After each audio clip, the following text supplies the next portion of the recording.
স্বাধীন প্ৰতিদিন গোষ্ঠীয়ে আয়োজন কৰা আজি এচিভাৰ এৱাৰ্ডৰ প্ৰধান উদ্যোক্তা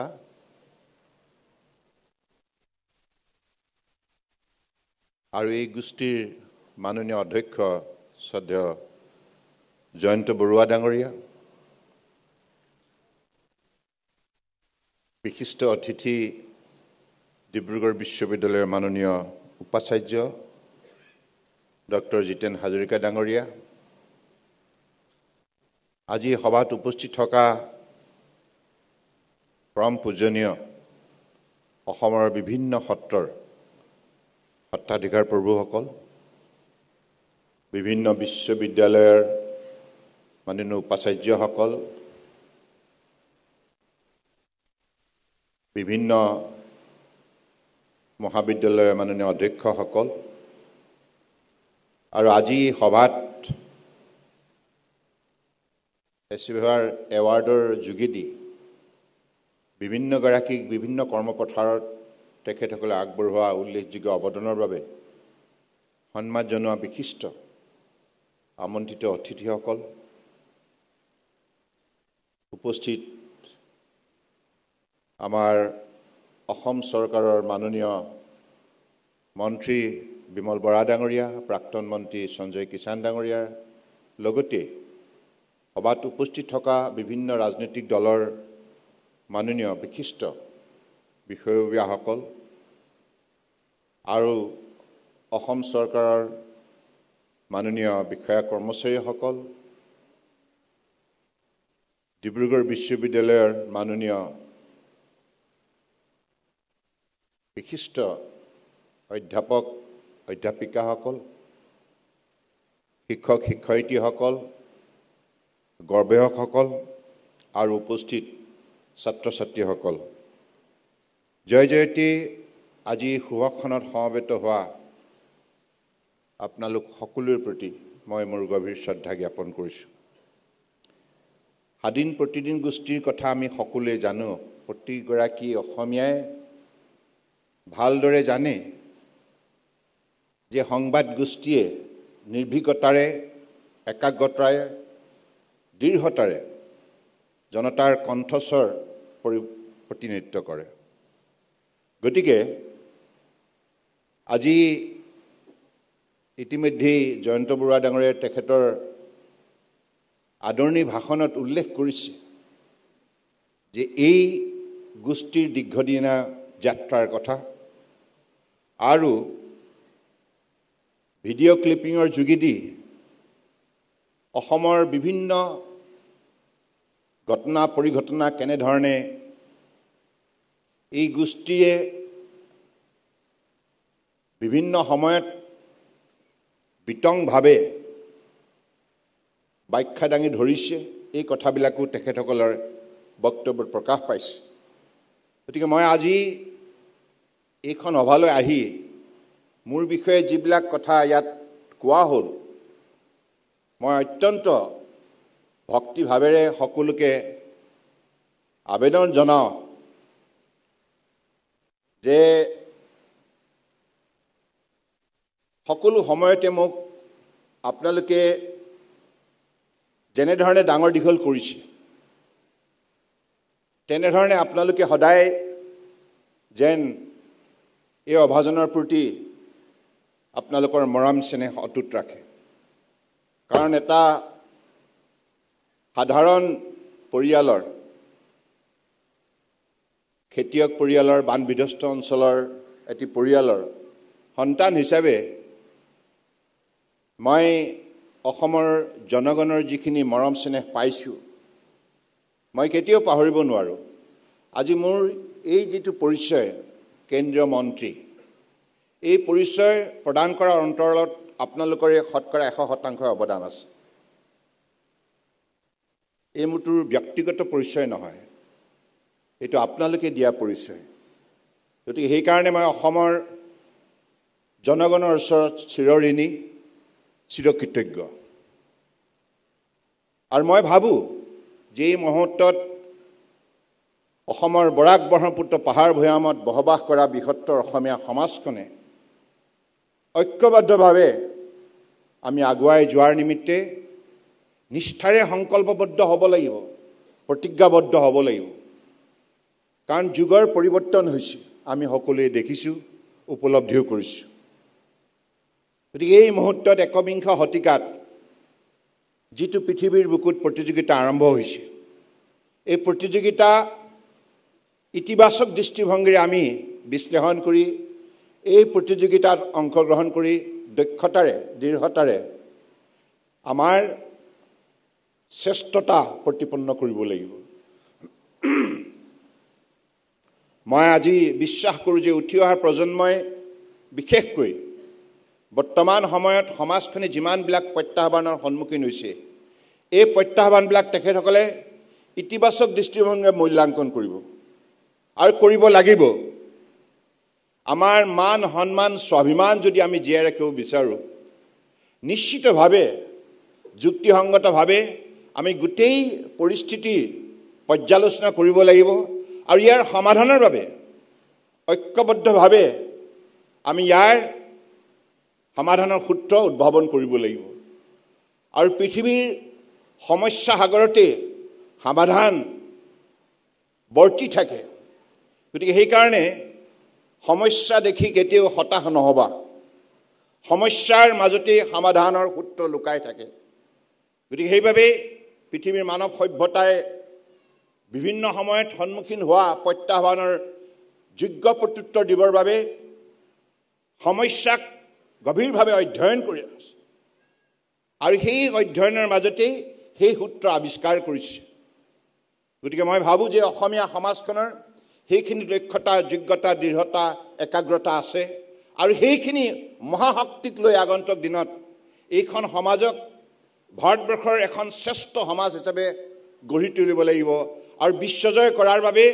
আমি উঠি অহা প্ৰজন্মই, আজি মোৰ ভাল লাগিছে, আজি অসমীয়া সন্তান বিদেশতো জিলিকি উঠিছে। আমি কেতিয়াও এইটো ভবা উচিত নহয় যে আমি ভাৰতবৰ্ষৰ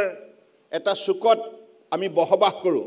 এতিয়া পৃথিৱীখন সেই অৱস্থাত নাই। পৃথিৱীৰ মাননীয় প্ৰধানমন্ত্ৰী ডাঙৰীয়াই এটি কথা খুব স্পষ্টভাৱে ভাৰতবৰ্ষৰ জনগণক কৈছে যে সীমা, আন্তঃৰাষ্ট্ৰীয় সীমাৰ দাঁতিত থকা গাঁওবিলাকক লাষ্ট গাঁও বুলি, শেষৰ গাঁওখন বুলি নক'বা, সেইখন প্ৰথম গাঁও বুলি অভিহিত কৰিবা। প্ৰথম গাঁও হিচাপে সেইখন গাঁৱক যদি স্থান দিয়া যায়, তেতিয়াহ'লে গোটেই ৰাষ্ট্ৰখনক আপুনি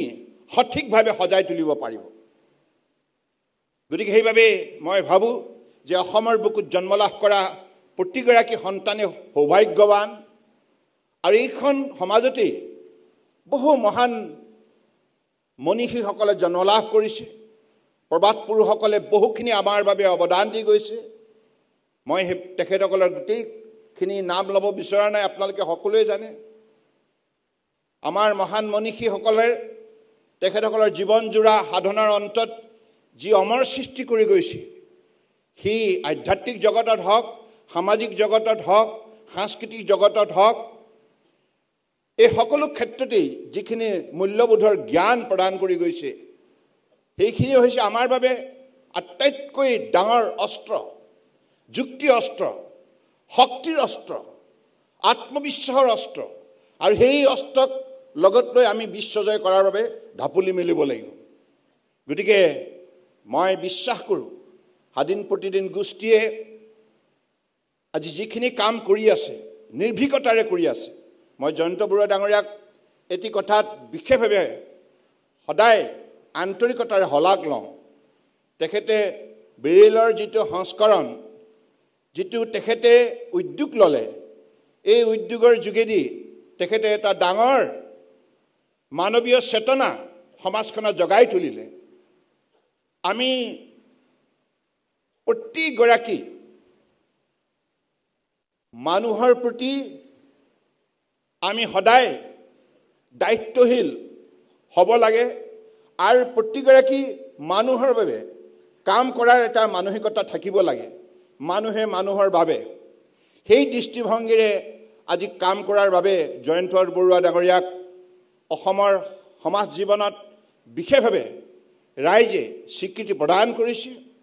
আৰু মই ভাবোঁ যে তেখেতে যিটো উদাহৰণ দাঙি ধৰিলে এই উদাহৰণৰ যোগেদি ভৱিষ্যতৰ বহু লোকে এনেধৰণৰ বিশেষভাৱে সক্ষম লোকৰ বাবে কাম কৰাৰ বাবে অনুপ্ৰেৰণা বুটলিবলৈ সক্ষম হৈছে গতিকে আজি শুভক্ষণত মোক আপোনালোকে মুখ্য অতিথি হিচাপে ইয়াত যিখিনি সন্মান যাচিলে তাৰ বাবে স্বাধীন প্ৰতিদিন গোষ্ঠীৰ ওচৰত মই বিশেষভাৱে কৃতজ্ঞ আৰু এটা কথা স্পষ্ট মই আকৌ কওঁ যে মই সদায় প্ৰশংসা ভয় কৰোঁ সমালোচনা ভাল পাওঁ আৰু মই সদায় কওঁ মই বুলি ক'লে অহংকাৰ কৰা হ'ব কিন্তু এই কথাটো এইভাৱে মই কৈছোঁ যে মনে প্ৰাণে যিটো কথা মই বিচাৰোঁ যে যিমান মোৰ বিৰুদ্ধে কঠোৰ সমালোচনা কৰিব মই সিমানেই সক্ৰিয় হ'ম সতৰ্ক হ'ম সজাগ হ'ম সতেজ হ'ম গতিকে সেইভাৱে নিৰ্ভীকতা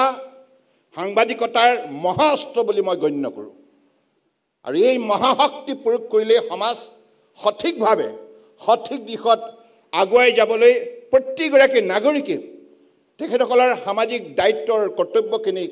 সঠিকভাৱে মূল্যাংকন কৰিব পাৰিব গতিকে আজি শুভক্ষণত মই তেখেতসকলে মোক বিভিন্নগৰাকী সফল ব্যক্তিক উল্লেখযোগ্য অৱদান আগবঢ়োৱা ব্যক্তিক সন্মান যচাৰ বাবে যিটো দায়িত্ব অৰ্পণ কৰিলে তাৰ বাবে মই আপোনাক বিশেষভাৱে ধন্যবাদ জনাইছোঁ আৰু ইয়াত আমাৰ সকলোৱে নমস্য নৰেন্দ্ৰ শইকীয়া ছাৰ আছে আৰু বহু বিশিষ্ট ব্যক্তিসকল আছে সকলোৰে মই নাম নোলোৱাৰ কাৰণে আপোনালোকে যেন মোক বেয়া নাপায় মই সকলোকে ভক্তিভৰা শ্ৰদ্ধা জ্ঞাপন কৰিছোঁ আৰু আপোনালোক এইখন সমাজেই অসমৰ আগুৱাই নিব লাগিব আৰু এইখন সমাজে বাটকুটীয়াৰ ভূমিকা পালন কৰিব লাগিব গতিকে মই ভাবোঁ যে আজি উত্তৰ পূৰ্বাঞ্চলৰ পূৰ্বৰ অৱস্থা আৰু আজিৰ অৱস্থাৰ মাজত পাৰ্থক্য আপোনালোকে বিশ্লেষণ কৰিব লাগিব ইয়াত নিৰপেক্ষভাৱে মই কোনো পক্ষপাতিতা আশ্ৰয় ল'বলৈ আহ্বান জনোৱা নাই মই সকলোকে কওঁ যে যোৱা 10 বছৰত যিবিলাক উন্নয়ন হৈছে এই উন্নয়নৰ বিষয়ে আপোনালোকে বিশেষভাৱে পৰ্যালোচনা কৰা উচিত ইয়াৰ পূৰ্বতে উত্তৰ পূৰ্বাঞ্চল কি অৱস্থাত আছিল আৰু বৰ্তমান উত্তৰ পূৰ্বাঞ্চলে ভাৰতবৰ্ষৰ বুকুতেই নহয় বিশ্বৰ বুকুত কেনেধৰণে চৰ্চিত হৈছে এই কথাবিলাক এইভাৱেই দৰকাৰ কাৰণ সফলতাৰ যিমান জয়গুণ গাব সিমানেই সফলতা জিলিকি উঠিব গুণানুকীৰ্তন অত্যন্ত গণতন্ত্ৰৰ বাবেও এখন সুস্থ সমাজৰ বাবেও অত্যন্ত দৰকাৰী আজি আপোনালোকে এই অনুষ্ঠানটো যে আয়োজন কৰিছে এচিভাৰ এৱাৰ্ড গুণানুকীৰ্তন অৰ্থাৎ যিকেইগৰাকী বিশিষ্ট ব্যক্তিয়ে কঠোৰ পৰিশ্ৰমৰ সাধনাৰ অন্তত সফলতা বুটলিবলৈ সক্ষম হৈছে আজি স্বাধীন প্ৰতিদিন গোষ্ঠীয়ে তেখেতসকলক আনুষ্ঠানিকভাৱে সন্মান যাচিছে ই হৈছে গুণানুকীৰ্তন ই সঘনাই হৈ থাকিব লাগে কাৰণ আমি সকলোৱে জানো সোণ যদি আমি নুপুৰো তেতিয়া সোণ কেতিয়াও জিলিকি নুঠে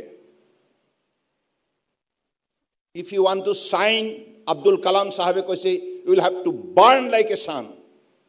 গতিকে সেইভাৱে আজি এই এচিভাৰ এৱাৰ্ডটোৱে সমাজখনত বহু উৎসাহ উদ্দীপনা যোগান ধৰিব সমাজখনক বহু ক্ষেত্ৰত আগুৱাই যোৱাৰ মনোবল দিব গতিকে সেইভাৱে গুণানুকীৰ্তন অত্যন্ত দৰকাৰী যোৱা 10 বছৰত উত্তৰ পূৰ্বাঞ্চলৰ সফলতাৰ কথাখিনি ৰাস্তা পদূলি দলং অনুষ্ঠান প্ৰতিষ্ঠান ইয়াৰ পৰিৱেশ পৰিস্থিতি কেনেধৰণে পৰিৱৰ্তন হৈছে কেনেধৰণে উত্তৰ পূৰ্বাঞ্চলে মন মেলিছে ভাৰতবৰ্ষৰ বুকুত শ্ৰেষ্ঠতা প্ৰদৰ্শন কৰাৰ বাবে বিশ্বৰ বুকুত শ্ৰেষ্ঠতা প্ৰদৰ্শন কৰাৰ বাবে এই কথাবিলাক আমাৰ মাজত সঘনাই আলোচনা হোৱাৰ এই কাৰণে দৰকাৰ তেতিয়া ভাল কাম কৰাৰ প্ৰতি মানুহৰ আগ্ৰহ বৃদ্ধি হ'ব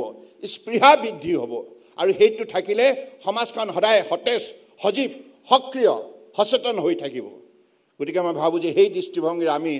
আমাৰ সমাজখনক আগুৱাই নিয়াৰ বাবে প্ৰয়াস কৰিব লাগিব আৰু মই পুনৰবাৰ আজি এইখন বিশেষকৈ এচিভাৰ এৱাৰ্ডৰ যিখন সভা এই সভাখন ডিব্ৰুগড় বিশ্ববিদ্যালয়ত অনুষ্ঠিত কৰাৰ বাবে মই মাননীয় জয়ন্ত বৰুৱা ডাঙৰক বিশেষভাৱে ধন্যবাদ জনাইছোঁ প্ৰতিদিন হাদিন গোষ্ঠীৰ সকলো বিশিষ্ট সাংবাদিকক তেখেতসকলৰ কৰ্মচাৰীক ধন্যবাদ জনাইছোঁ কাৰণ আপোনালোকে ডিব্ৰুগড় বিশ্ববিদ্যালয় এইখন বিশ্ববিদ্যালয় উজনি অসমৰ অন্যতম পুৰণি বিশ্ববিদ্যালয় আৰু এই বিশ্ববিদ্যালয়খনে এতিয়া বহু ভাল কাম কৰিছে আৰু এই বিশ্ববিদ্যালয়খনে নিজৰ চৌহদত যেটো প্ৰাকৃতিক পৰিবেশ অক্ষুণ্ণ ৰাখিছে সুন্দৰভাৱে জীয়াই ৰাখিছে গতিকে এই বাতাবৰণে এতিয়া ইয়াত অধ্যয়ন কৰা ছাত্ৰ-ছাত্ৰীসকলক প্ৰকৃতি প্ৰেমী হিচাপে গঢ় দিয়াৰ এটা পৰিবেশ নিৰ্মাণ হৈছে গতিকে will have to live like a lover of nature প্ৰকৃতি প্ৰেমী হৈ থাকিলে প্ৰাণী সুৰক্ষিত হৈ থাকিব প্ৰকৃতি প্ৰাণী পানী আৰু প্ৰাণ এই চাৰিটা শব্দক আমি আমাৰ জীৱনত বাস্তৱ জীৱনত মূল্যাংকন কৰিবই লাগিব মৰ্যাদা দিবই লাগিব কাৰণ এতিয়া পৃথিৱীৰ মানৱ সমাজে যদি আটাইতকৈ ডাঙৰ প্ৰত্যাহ্বানৰ সন্মুখীন হৈছে সেইটো হৈছে জলবায়ুৰ পৰিৱৰ্তন চৌদিশে পৃথিৱীৰ গোলকীয় উষ্ণতা বৃদ্ধি হোৱাৰ বাবে চিন্তিত হৈছে বিশ্ব মঞ্চবিলাকত এতিয়া বিভিন্ন কাৰ্যসূচীৰ ভিতৰত অগ্ৰাধিকাৰ ভিত্তিত আলোচনা হোৱা বিষয়বস্তুটো হৈছে জলবায়ু পৰিৱৰ্তন গতিকে ক্লাইমেট একশ্যন ল'বৰ বাবে to combat climate change will have to adopt undertake adequate climate action কাৰণ তেতিয়াহে এই পৃথিৱীত এই প্ৰকৃতি বাচি থাকিব প্ৰকৃতি থাকিলেহে প্ৰাণী থাকিব সেইবাবে মই ভাবো যে ইকোলজি আৰু ইকনমি মাজত এটা সম্বন্ধ গঢ় লৈ হোৱা উচিত আৰু মানৱ সমাজেও এই কথাখিনি চিন্তা কৰিব লাগিব যে we do not want to grow our economy at the cost of ecology and environment. We'll have to grow together, hand in hand, not at the cost of the others. গতিকে সেইভাবে আজিৰ পৃথিৱীৰ মানুহে এটো আন্তৰিকতাৰে বিচাৰিছে আৰু যুৱ সমাজ ইয়াত যেহেতুকে আছে গতিকে আমি ভাবো যে ভৱিষ্যতৰ দিনত আমাৰ অসমৰ যেটো জলবায়ু উত্তৰ পূৰ্বাঞ্চলৰ যেটো জলবায়ু ভাৰতবৰ্ষৰ ভিতৰতে শ্ৰেষ্ঠ বুলি অভিহিত কৰা হৈছে হটস্পট অফ বায়োডাইভাৰ্চিটি হিচাপে চিহ্নিত হৈছে গতিকে ইয়াৰ বনাঞ্চলৰ পৰা আৰম্ভ কৰি ইয়াৰ জলাশয় এই সকলোবিলাক যদি আমি সংৰক্ষণ কৰিব পাৰোঁ নিশ্চিতভাৱে এইখন অসমে বিশ্বৰ অন্যতম গুৰুত্বপূৰ্ণ আকৰ্ষণীয় পৰ্যটকৰ কেন্দ্ৰবিন্দু হিচাপে আগন্তুক দিনত চিহ্নিত হ'ব আৰু মই ভাবো যে সেই লক্ষ্যৰে আমি আগুৱাই নিব লাগিব অসমখনক আৰু উত্তৰ পূৰ্বাঞ্চলৰ উন্নয়নৰ বাবে আমি সকলোৱে মিলি কাম কৰিব লাগিব ভাৰতবৰ্ষৰ তেতিয়াহে উন্নয়ন সম্ভৱ হ'ব গতিকে এতিয়া বৰ্তমান সময়ত অষ্টলক্ষ্মীৰ যেটো কাৰ্যসূচী নতুন দিল্লীত চলি আছে আমি উত্তৰ পূৰ্বাঞ্চলৰ বাসিন্দা হিচাপে গৌৰৱান্বিত কাৰণ উত্তৰ পূৰ্বাঞ্চলৰ শক্তি সম্পদ সম্ভাৱনাৰ সন্দৰ্ভত যিবিলাক কথা এতিয়া আলোচনা হৈছে পূৰ্বতে সেইবিলাক হোৱা নাছিল গতিকে এতিয়া উত্তৰ পূৰ্বাঞ্চলক জনাৰ আগ্ৰহ আৰু স্পৃহা ভাৰতবৰ্ষৰ বিভিন্ন ৰাজ্যৰ লোকৰ বৃদ্ধি পাইছে বিশ্বৰ বিভিন্ন প্ৰান্তৰ লোকৰ বৃদ্ধি পাইছে মই ভাবো যে এই কথাখিনিত আমি আমাৰ অসমীয়া সমাজ হিচাপে আমি বিশেষকৈ আগ্ৰহী ভূমিকা ল'ব লাগিব যাতে বিশ্বই অসমক চিনি পায় বুজি পায় প্ৰকৃতাৰ্থত আৱিষ্কাৰ কৰিব পাৰে এইখিনি কথাকে কৈ মই পুনৰবাৰ আপোনালোক সমবেত সকলোৰ প্ৰতি শ্ৰদ্ধা আৰু কৃতজ্ঞতা জনাই জয়ন্ত বৰুৱা ডাঙৰক বিশেষভাৱে ধন্যবাদ জনাই মোৰ বক্তব্য সামৰিলোঁ ধন্যবাদ জয় অসম জয় হিন্দ